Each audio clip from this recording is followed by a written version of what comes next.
byinjo mbimotoka ebi bihekire emishuuburo bonka bariko bavuga bati nero kutaha mu Rukongo habwo Orutaro ruriyo hagati ya government ya Kongo n'abahekera ba M23. Na ingine wizi wanatusumbua hapa usiku.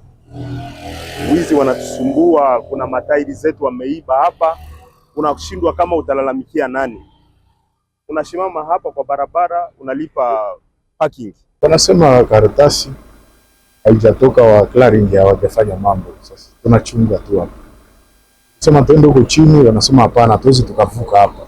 Tunabaki hapa. Haruho abashuubuzi abo twaganiraho nabo kandi batugambira ko enshongeji eteganiise okukora kwabo. Ebimoto egenda okuba mu kkubo bitusumbwa nga abashuubuzi olw'okuba nti abakungu bajja batulekera ssente oluusi bakulekedde ssente bakusaba nga bizinesi ende gye tukola entangawuzi nga tozirina emmotoka erudde mu kkubo ne weekanga nga essente ze baakuwadde nga naawe oluusi kyonoolyako oba kyewaliddeko weekanga ozibaddiza. Emmotoka bwazimira ku kkubo zikola jaamu nyingi kati abasuubuzi abagenda mu katali okuboda badileyinga osanga omuntu ng'olina kasitoma ave Kongo agenda kutuuka mu katale nga tonatuuka ng'addayo nga tonamuguza ebintu.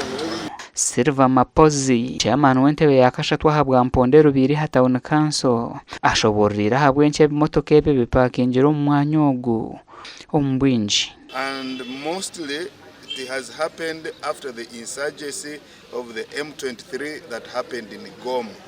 The border that was being used in Katuna, the trucks that were passing there have resorted to using this Mbondwe border